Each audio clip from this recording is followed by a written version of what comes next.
আজ আমি বানাবো বিরিয়ানি। তো খুবই সহজ পদ্ধতিতে আজকে আমি বিরিয়ানিটা তৈরি করব। তো দেখতে হলে ভিডিওটা স্কিপ না করে পুরোপুরি দেখুন। তো তার জন্য প্রথমে আমি দিয়ে দিয়েছি কড়াইতে তেল আর দিয়েছি একটু ঘি। দিয়ে ঘিটা ভালো করে গলিয়ে নিয়ে তার মধ্যে আমি দিয়ে দিয়েছি কুচি করা পেঁয়াজগুলো। পেঁয়াজগুলো হালকা লাল লাল করে ভেজে নেওয়ার পর তার মধ্যে দিয়েছি আমি লবণ, হলুদ আর দিয়েছি লঙ্কার গুঁড়ো।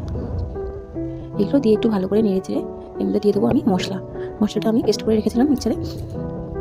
এবার মশলা দিয়ে খানিকক্ষণ কষিয়ে নেব। কষিয়ে নেওয়ার পর তার মধ্যে দিয়ে দিয়েছি একটু জল আর দিলাম 2 ফোঁটা আতর। এবার সেটাকে ভালো করে একটু নাড়িয়ে নিয়ে তার মধ্যে আমি চিকেনগুলো ধুয়ে রেখে দিয়েছিলাম, সেই চিকেনগুলো দিয়ে দিলাম। এবার এগুলোকে একটু হালকা নাড়িয়ে চাড়িয়ে এগুলোকে আমি খানিকক্ষণ জন্য কষতে দেবো ঢাকনা চাপা দিয়ে। এই যে খানিকক্ষণ পর আমি ঢাকনাটা তুলে নিলাম। এবার একটু হালকা নাড়াচাড়া করে এর মধ্যে দিয়ে দেবো হালকা একটু চিনিটা দিলে কি কালারটা খুব সুন্দর আসে হালকা। আপনারা চিনিটা নাও দিতে পারেন চাইলে। আর দিয়ে দেবো একটু গরম মশলা গুঁড়ো। গরম মশলাটা এখানে আমি বাড়িতে তৈরি করে রেখেছি, শুকনো খোলায় বেছে গোটা গরম মশলা গুঁড়ো করে রেখেছি। আপনারা যদি পারেন তো যদি গরম মশলা গুঁড়ো করে খেতে পারেন বাড়িতে তাহলে খুবই ভালো হয়। আর এখানে আমি আলুগুলো আগেই হলুদ দিয়ে সেদ্ধ করে রেখেছি। আগে যদি আমি পুরোটা সিদ্ধ করে ফেলতাম তাহলে আমার চিকেনের মধ্যে আলুগুলো দেওয়ার পর অনেকটা গলে যেত আলু। সেটা চিকেনে দেওয়ার পর সেটাকে কষিয়ে রেখে দিয়েছি। এরপর আমি হাঁড়িতে দিয়ে দিয়েছি জলের মধ্যে দিয়ে দিয়েছি দারচিনি, লবঙ্গ, এলাচ আর পরিমাণ মতো লবণ। এরপর জলটা একটু গরম হয়ে গেলে তার মধ্যে চালগুলো দিয়ে দিলাম। ভাতটা ফুটে যাওয়ার পর ভাতটা নামিয়ে নিয়েছি। এরপর আমি এখানে জাল দেওয়া দুধ ঠান্ডা করে তার মধ্যে দিয়েছি একটু গোলাপ জল আর দিয়েছি 2 ফোঁটা আতর।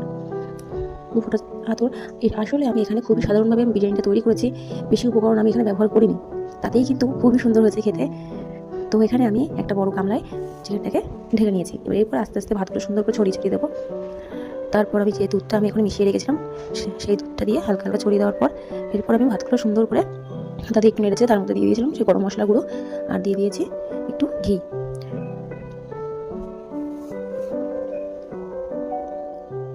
এবার এই ঘিটা দিয়ে দেওয়ার পর আবার আমি সুন্দর করে হাতা দিয়ে মিশিয়ে দেবো ভাতগুলোর সাথে। লাস্টে দিলাম একটু বিরিয়ানি মশলা। এবার এটাকে আমি 20 থেকে 25 মিনিট আমি উনুনে বসিয়ে দিয়েছিলাম। আমার এখানে যেহেতু এরকম বড় সাইজের কোনো গামলা ঢাকনা ছিল না আর ফয়েল পেপারও ছিল না, তাই আমি এখানে প্লাস্টিক ইউজ করেছি। প্লিজ এটা কেউ কিছু মনে করবেন না। আর এই যে এখানে আমার বিরিয়ানি রেডি। তো আর এই ডিমগুলো আমি আগেই সেদ্ধ করে ভেজে রেখেছিলাম। এবার আমার সার্ভ করার পালা।